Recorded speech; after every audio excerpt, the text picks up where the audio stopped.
याचं एक छोटंसं उदाहरण या लोकांनी या ठिकाणी सादर केलेलं आहे. 3 दृश्य होते. पुढे तुम्ही स्लाईड पुढे घ्या. पुढे पहिल्या दृश्यामध्ये जे आहे पाणी मागणी अर्ज हा पाणी वापर संस्थेकडे सादर झाला पाहिजे आणि त्याच्यासाठी नियमांच्या याच्यामध्ये पाणी मागणी अर्ज कशाप्रकारे द्यायला पाहिजे त्याचा एक विहित नमुना देण्यात आलेला आहे. प्रत्येक पाणी वापर संस्थेला हा पाणी वापर आपल्या सदस्यांना हा अर्ज उपलब्ध करून देणं गरजेचं असतं आणि हंगाम म्हणजे आवर्तनं सुरू व्हायच्या पहिले 15 दिवस पहिले 1 महिना पहिले अशा प्रकारचा अर्ज जर पाणी वापर संस्थेमध्ये आला तर जितक्या शेतकऱ्यांनी अर्ज केलेला आहे त्या सगळ्या शेतकऱ्यांचा अर्जांची छाननी पाणी वापर संस्थेमध्ये होते आणि त्याच्यानुसार त्या हंगामामध्ये पाण्याच्या कोट्यानुसार किती पाणी शेतकऱ्यांनी मागितलेलं आहे, कोणत्या पिकासाठी मागितलेलं आहे, किती क्षेत्रासाठी मागितलेलं आहे याचा सगळा ताळेबंद तयार केला जाऊ शकतो आणि हे सचिवांचं आणि अध्यक्षांचं काम असतं. अशा प्रकारे जर आपण काम आपल्या पाणी वापर संस्थेमध्ये करायला सुरुवात केली आणि ज्याला म्हणतो की आपल्या मानक पद्धती जे आहे त्या प्रचलित करत गेलो आणि पाणी वापर संस्थेमध्ये काम करण्याची कार्यपद्धती ही आपण अनुशासनबद्ध पद्धतीने जर राबवायला सुरुवात केली तर येणाऱ्या काही काळांमध्ये काही वर्षांमध्ये पाणी वापर संस्थेच्या सगळ्या सदस्यांना हा मेसेज जाईल की आपली पाणी वापर संस्था कायद्याच्या कलम 3 नुसार निगम किंवा निकाय असलेली पाणी वापर संस्था आहे. त्याला कायद्याचं वेष्टन आपल्याला मिळालेलं आहे. कायद्यानुसार जसं ग्रामपंचायती काम करतात तसं आपली पाणी वापर संस्थासुद्धा काम करू शकते आणि त्याच्या माध्यमातून आपल्याला ती कार्यपद्धती जी आहे जी ग्रामपंचायतमध्ये सुद्धा काम करण्याची पद्धती असते तशा प्रकारची पाणी वापर संस्थेमध्ये सुद्धा काम करण्याची एक पद्धती आहे आणि त्या पद्धतीचा अवलंब आपल्याला करणं सगळ्यांना गरजेचं आहे. त्याच्यामुळे ही कार्यपद्धती जी आहे पाणी मागणी अर्ज सादर करणे हा मूलभूत प्रॉब्लेम आहे आणि तो प्रत्येक पाणी वापर संस्थेमध्ये पाणी मागणी अर्ज सादर न झाल्यामुळे कधीकधी लक्षातच येत नाही की किती पाण्याची मागणी जी आहे त्या पाणी वापर संस्थेला त्यांनी केलेली आहे आणि किती आपल्याला पाणी त्यांना उपलब्ध करून द्यायचं आहे. नेक्स्ट स्लाईड आहे. पुष्कळशा ठिकाणी विहिरीतून पाणी घेणारे जे शेतकरी असतात कालव्याच्या किनारी पण त्यांची विहीर असते पण पाणीपट्टी देण्यासाठी नकार देतात. कालव्यात आपल्या 2005च्या कायद्यामध्ये कलम 25 आणि 27(3) मध्ये स्पष्टपणे सांगितलेलं आहे की कालव्याच्या म्हणजे लाभक्षेत्रामधल्या जे भूजलाचा वापर जर आपल्या याच्यामध्ये होत असेल तर त्याच्यासाठी पाणी वापर संस्था भूजलाचा वापर करणाऱ्या लोकांकडनं पाणीपट्टी वसूल करू शकते. त्याच्यामुळे आपण पथनाट्यामध्ये बघितलं की ज्या शेतकऱ्याच्या विहिरीला डिसेंबर-जानेवारीमध्ये पाणी ती कोरडी पडायची त्याच्या आता विहिरीला पाणी जर वर्षभर पुरत असेल आणि त्यांनी आपली पीक पद्धती बदलून कमर्शियल क्रॉप्स ज्याला नगदी पिकं असतात असं म्हणतो ते घ्यायला सुरुवात केली असेल तर ही पाणीपट्टी काही खूप जास्त नसते परंतु तेवढीसुद्धा पाणीपट्टी देण्यासाठी शेतकरी नकार देतात. तर त्या गोष्टीसाठी पाणी वापर संस्थेला जे आहे आपसी सौहार्द आणि समन्वयाने त्यांना हे समजून सांगणं गरजेचं आहे की कशा प्रकारे कालव्याचं पाणी त्यांच्या विहिरीमध्ये पोहोचत आहे. आणि असं नाही आहे की असं महाराष्ट्रामध्ये घडत नाही आहे. असं महाराष्ट्रामध्ये पश्चिम महाराष्ट्रात नाशिक जिल्ह्यामध्ये घडत आहे आणि तिथच्या पाणी वापर संस्थेच्या ज्या लाभक्षेत्रामध्ये विहिरी आहेत त्या विहिरींमधल्या पाण्याचा वापर करण्यासाठी जे लाभधारक आहेत ते लाभधारक पाणी वापर संस्थेला पाणीपट्टी देतात. नेक्स्ट करा. कालव्याच्या ट्रेलमध्ये पाणी मिळत नाही ही जवळजवळ पूर्ण महाराष्ट्रामध्ये सगळ्या प्रकल्पांमध्ये जी आहे एक कॉमन अडचण जी आहे ती शेतकऱ्यांनी सांगितलेली असते. 2005च्या कायद्यामध्ये टेल टू हेड इरिगेशन करणं असं जे आहे ते मार्गदर्शन देण्यात आलेलं आहे. टेल टू हेड इरिगेशन करण्यासाठी सगळ्या लाभधारकांचं जेव्हा सगळ्या शेतकऱ्यांचं जे पाणी वापर संस्थेचे सदस्य आहेत त्यांचं सहकार्य अत्यंत गरजेचं आहे आणि हे टेल टू हेड इरिगेशन त्याच वेळेला संभव होऊ शकतं ज्यावेळेला वाराबंदी नावाचा कार्यक्रम आपण राबवू शकू. आपल्या प्रकल्पामध्ये कार्यरत जे इंजिनियर्स आहेत त्यांना वाराबंदीचा कार्यक्रम कशाप्रकारे तयार करायचा याची व्यवस्थित माहिती असते. त्यांच्यासोबत बसून आपण आपल्या पाणी वापर संस्थेसाठी एक वाराबंदीचा कार्यक्रम निश्चित करू शकतो. वाराबंदी म्हणजे काय आहे की वारा म्हणजे प्रत्येकाची वारी. आपल्या शेतामध्ये आपल्याला पाणी घ्यायचं आहे तर कालव्यातून आपल्या शेतापर्यंत पाणी पोहोचवण्याची जबाबदारी जी आहे ती आपल्या पाणी वापर संस्थेची आहे. शेतामध्ये कोणाला केव्हा पाणी घ्यायचं आहे याचं एक पाळीपत्रक तयार केलं जातं त्याला वाराबंदी म्हणतात. म्हणजे माझं शेत जर टेल एंडमध्ये आहे आणि मला 2 एकरमध्ये पाणी जर हे करायचं असेल आहे, तर वाराबंदीमध्ये पाळीपत्रकामध्ये स्पष्ट लिहिलेलं असतं माझं नाव, माझं क्षेत्र किती आहे, किती वाजता मला ते पाणी घ्यायचं आहे. 8:02 पाणी घ्यायचं आहे तर मी 8:02 माझ्या शेतामध्ये पाणी घ्यायला सुरुवात करेल. 2 एकर भिजवण्यासाठी जेवढा वेळ लागतो तेवढ्या वेळाप्रमाणे जर 7 तासांमध्ये 8 तासांमध्ये 2 एकर भिजत असेल तर त्या 7-8 तासांचा वेळ त्याच्यामध्ये दिला असतो आणि पाणी बंद करण्याची वेळ लिहिलेली असते आणि त्याच्यानंतर मला ते पाणी बंद करायचं असतं आणि ते पुढच्या व्यक्तीला घेऊ द्यायचं असतं. अशा प्रकारची जी वाराबंदीची एक पाळीपत्रक तयार करण्याची पद्धती आहे ती प्रचलित आहे.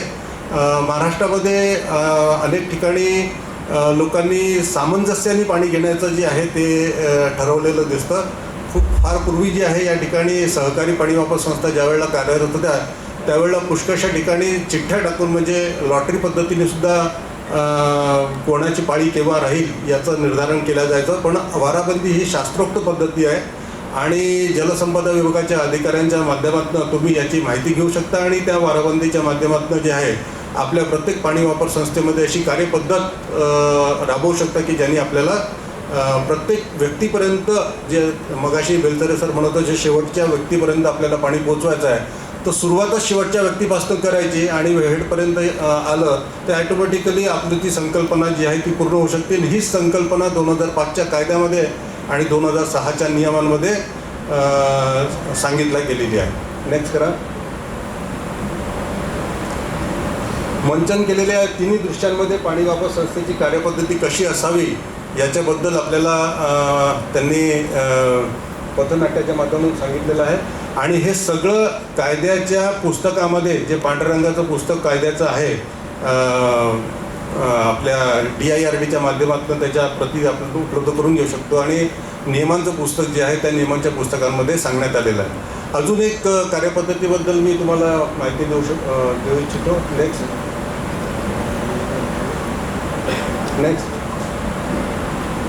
कार्यविषयक मानके जे आहेत ते आपल्याला पाणी वापर संस्थेमध्ये समजून घेणं गरजेचं आहे. कार्यपद्धती निश्चित करत असताना 2 प्रकारचे मानके जे आहेत तो नियमांच्या पुस्तकामध्ये सांगण्यात आलेले आहे. पहिला मानक जो आहे तो आहे वित्तीय जी आहे सगळ्यात पहिले तर व्यवस्थापन समितीची आपल्या इथे स्थापना झालेली आहे का, 9 किंवा 12 संचालक मंडळ ज्या ठिकाणी आलेले आहेत का आणि अध्यक्ष आणि सचिव पाणी वापर संस्थेमध्ये कार्यरत आहेत का, हे सगळ्यात पहिले आपल्याला हे एस्टॅब्लिश करून द्यायचं आहे. त्याच्यानंतर सर्वसाधारण सभेच्या आपल्या ज्या बैठका आहेत जशी आता या ठिकाणी झाली तशा प्रकारच्या वर्षातून कमीत कमी 2 बैठका होणं अत्यंत गरजेचं आहे.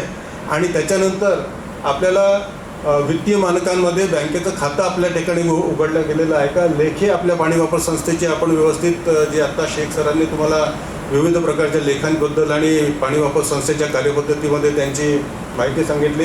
पाणीपट्टी गोळा करणे, पाणीपट्टीच्या पावत्या यांना देणे ज्यांनी पाणीपट्टी भरलेली आहे आणि ती पाणीपट्टीचा भरणा जो आहे तो जलसंपदा विभागाकडे करणे आणि जलसंपदा विभागाकडनं परतावा प्राप्त करणे आणि त्या परताव्याची रक्कम जी आहे ती देखभाल दुरुस्तीच्या कामांवरती खर्च करणे. अशा प्रकारचा जो एक पूर्ण सायकल आहे ही सायकल आपल्याला वित्तीय सायकलच्या याच्यामध्ये येते तर ती आपल्या याच्यामध्ये व्यवस्थितरित्या संचालित केल्या जात आहे का हे बघणं अध्यक्ष आणि सचिवांची जबाबदारी आहे. त्याच्यानंतर प्रशासकीय मानकांमध्ये सचिवाची नियुक्ती आहे, त्याच्यानंतर सदस्यांचे अभिलेख आहे आणि आपण नियमांच्या पुस्तकामध्ये जे 10 ते 12 नोंदवह्यांचा उल्लेख केलेला आहे त्या नोंदवह्या अद्ययावत आपल्या पाणी वापर संस्थेमध्ये आपण करून ठेवलेल्या आहेत का आणि त्या जर अद्ययावत असतील तर दरवर्षी पाणी वापर संस्थांचा प्रशासकीय अहवाल, दरवर्षी पाणी वापर संस्थांचा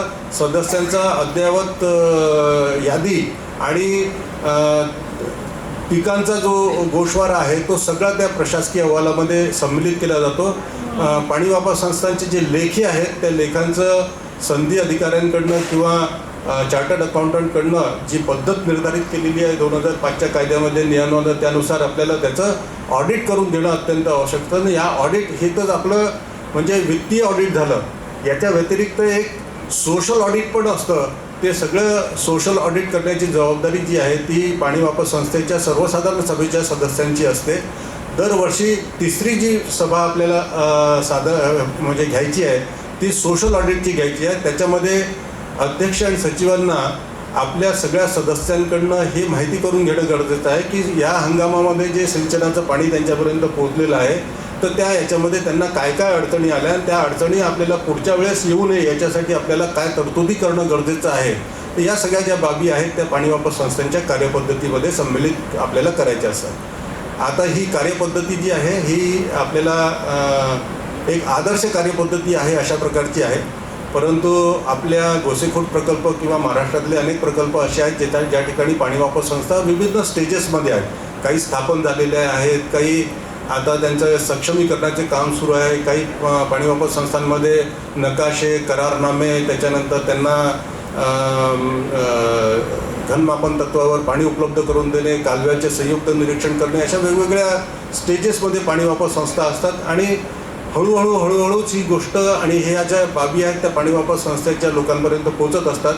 तर पाणी वापर संस्था सक्षम करणे ही 1 वर्षाची किंवा 6 महिन्याची किंवा एखाद्या विभागाच्या योजनेअंतर्गतली बाब नसून ती अंदाजे 4 ते 5 वर्ष पहिला जो कार्यकाळ पाणी वापर संस्थेचा असतो त्या कार्यकाळामध्ये आपल्याला ती आत्मसात करायची असते. आणि एकदा हे सगळं आत्मसात झाल्यानंतर पाणी वापर संस्थांच्या अध्यक्षांच्या सचिवांची जबाबदारी असते की जे काही त्यांना या याच्यामधनं कळलेलं आहे त्याला कार्यपद्धतीत जे आहे परिवर्तित करायचं आणि ती कार्यपद्धती आपल्या पाणी वापर संस्थेमध्ये नियमित झाली पाहिजे आणि त्याचं अनुशासन आपल्या पाणी वापर संस्थेमध्ये आपल्याला लावता आलं पाहिजे. याच्यासाठी आपल्याला सजग राहिलं पाहिजे आणि त्याच्यासाठी शासनाने सुद्धा पाणी वापर संस्थांना मदत म्हणून कार्यालय उभारण्याची जी आहे ती व्यवस्था याच्यामध्ये केलेली आहे. आणि जलसंपदा विभागाच्या माध्यमातून प्रत्येक पाणी वापर संस्थेचं त्यांच्या लाभक्षेत्रामध्ये कार्यालय असावं आणि त्या कार्यालयाचं अनुशासन, त्या कार्यालयाचं देखभाल, दुरुस्ती आणि जे काही कामं आहेत ते जलसंपदा पाणी वापर संस्थेच्या माध्यमातून आपल्याला संपादित करायचे आहे. तर ही कार्यपद्धतीच्या बद्दल जी आहे एक छोटीशी प्रस्तुती होती. Thank you very much. आणि मी मला जेवढा वेळ दिला त्याच्यापेक्षा थोडा जास्त वेळ घेतला त्याच्यासाठी क्षमस्व. धन्यवाद.